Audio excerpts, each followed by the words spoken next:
ये देखें, देख सकते हैं यहाँ से ये वाला पार्ट अलग हो चुका है। ये देखें, तो ये देखें ये रॉड बड़ी आसानी से निकल जाती है। हमने इस पार्ट को भी इस तरह से निकाल देना है। अब जो ये वाला पार्ट है तो ये पार्ट भी हमने इस तरह से अलग निकाल देना है।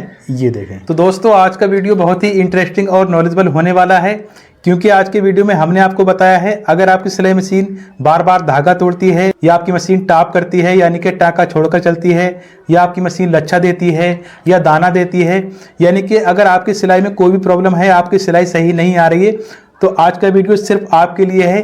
क्योंकि आज का वीडियो देखने के बाद आपकी ये सारी प्रॉब्लम खत्म हो जाएंगी। और कभी कभी एक प्रॉब्लम ये भी होती है, जब हम निडल में धागा डाल देते हैं यानी कि सुई में धागा डालते हैं, और जब हम बॉबिन का धागा ऊपर उठाने की कोशिश करते हैं तो नीचे का धागा ऊपर भी नहीं आ पाता है, तो ये भी एक बड़ी प्रॉब्लम होती है। तो आज के वीडियो में इन्हीं सारी प्रॉब्लम का सॉल्व है। और ये वीडियो आपके लिए इंपॉर्टेंट इसलिए भी है क्योंकि इस वीडियो में मैंने आपको शटल की टाइमिंग मिलाना बताया है। सबसे पहले मैंने क्या करना होगा, इस वाली प्लेट को खोलना है। उसके बाद हमने ये दोनों स्क्रू भी खोल देना है।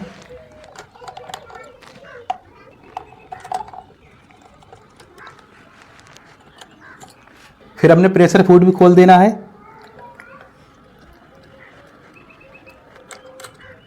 फिर उसके बाद हमने मशीन के तीत भी खोल देना है। ये जो मशीन के दांत होते हैं हमने इनको भी अलग कर देना है। तो देख सकते हैं यहाँ पर 2 स्क्रू दिए गए हैं, हमने इन स्क्रू को भी खोल देना है। दोस्तों जब तक आप वीडियो को लाइक करके शेयर भी कर दीजिए। अगर आप हमारे चैनल पर पहली बार आए हैं तो सब्सक्राइब भी कर लीजिए, क्योंकि यहाँ पर हम सिलाई मशीन से रिलेटेड ऐसे ही अच्छे अच्छे वीडियो आपके लिए लाते रहते हैं। उसके बाद हमने शटल भी खोल देना है।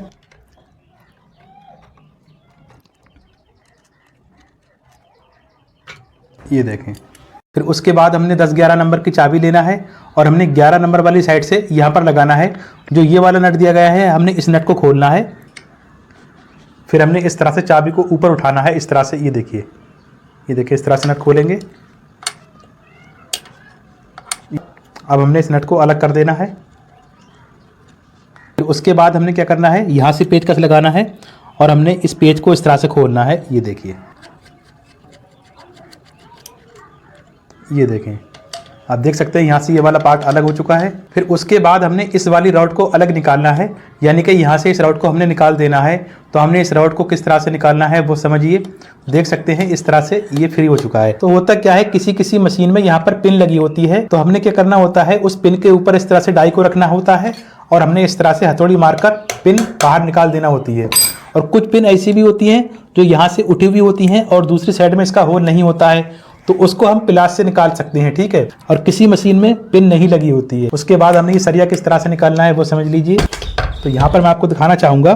तो अब हमने इस पार्ट को इस तरह से ऊपर कर देना है, और जो ये वाली जगह है ना, तो हमने क्या करना है, यहाँ के लिए डाई लेना है और हमने डाई यहाँ लगाना है इस तरह से। आप एक बार देख लीजिए, ये देखिए यहाँ पर डाई लगा देना है। डाई लगाने के बाद अब हमने यहाँ से हथौड़ी मारना है। ये देखें, ये रॉड इस तरह से आगे को जा रही है। ये देखिए रॉड कितनी आसानी से निकल चुकी है। ये देखें, तो ये देखें ये रॉड बड़ी आसानी से निकल जाती है। अब आप देख सकते हैं ये रॉड को हमने अलग निकाल दिया है। फिर उसके बाद जो ये वाला पार्ट है हमने इस पार्ट को भी इस तरह से निकाल देना है। ये देखें, उसके बाद जो ये वाला पार्ट हिल रहा है इस पार्ट को भी हमने अलग निकालना है। तो यहाँ पर ये जो नट दिया गया है हमने इस नट को खोलना है। यहाँ पर हमने 14 नंबर वाली साइड लगानी है।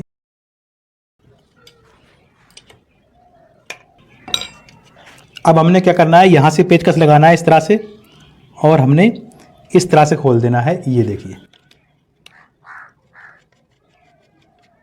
अब जो ये वाला पार्ट है तो ये पार्ट भी हमने इस तरह से अलग निकाल देना है। ये देखें, इस पार्ट को भी निकाल दिया हमने। पहले हमने ये जो गोली होती है इसकी सफाई कर देना है यहाँ से, और इसमें जो होल है ना, इस होल की भी सफाई करना है हमने।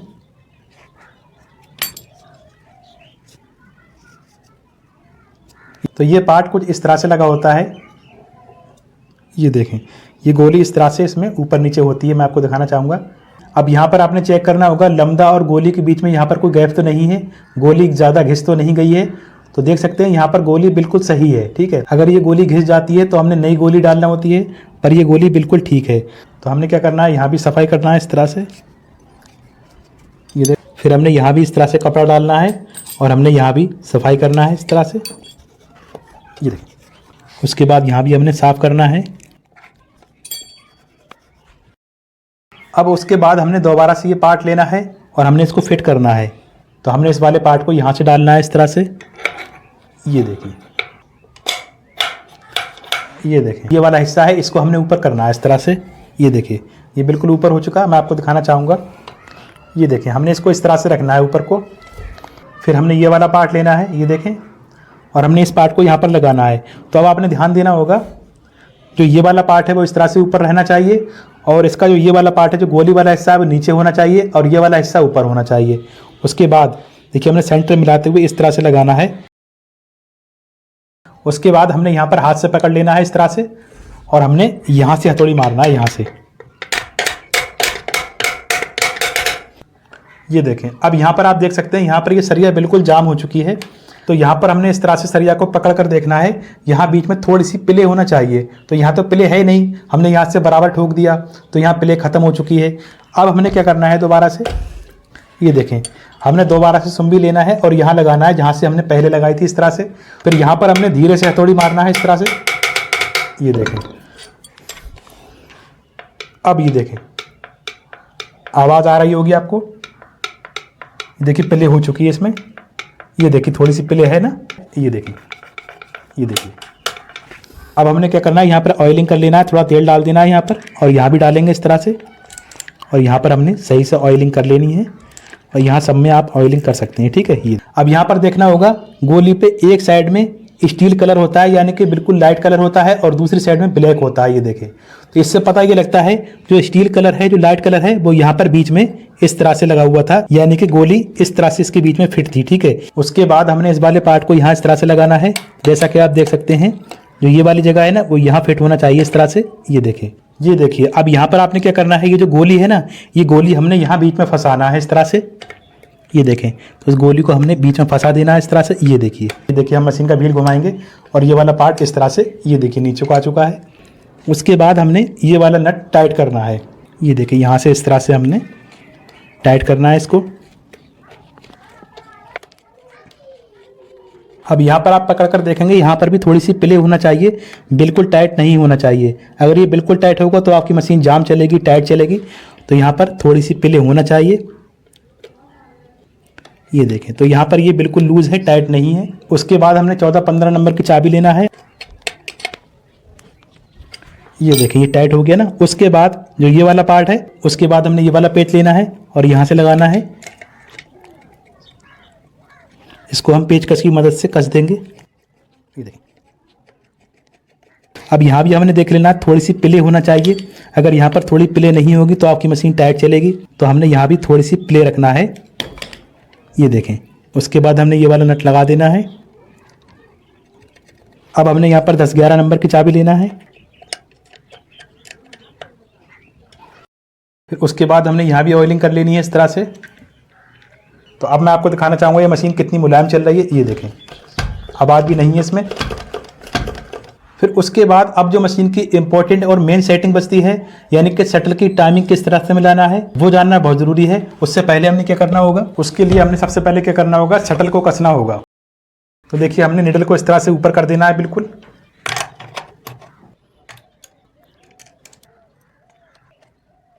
तो अब यहाँ पर आप ध्यान से देखें, तो सुई को बिल्कुल नीचे होना चाहिए, यानी कि निडल बिल्कुल नीचे होनी चाहिए। जैसे ही हम निडल को ऊपर उठाएंगे, यानी कि व्हील घुमाएंगे, तो जैसे ही हम निडल को ऊपर उठाएंगे, तो ये जो शटल की नोक आ रही है, देखें, ये शटल की नोक आई ना, तो ये काफ़ी देरी से आगे आ रही है। ये देखें, ये जो नोक है, इसका मतलब शटल की नोक बहुत ज़्यादा पीछे है, तो हमने इसको आगे लाना है, ठीक है। तो होना ये चाहिए, निडल बिल्कुल नीचे हो, और जो ये वाली किनार है, मशीन का व्हील घुमाते ही, यानी कि निडल को ऊपर उठाते ही, शटल की नोक यहाँ से सामने आना चाहिए इस तरह से। ये देखें, तो हमने इसको कैसे सामने में को लाना है, तो देखिए हमने क्या करना है, हमने इस तरह से व्हील घुमाना है और ये वाला पार्ट नीचे करना है इस तरह से।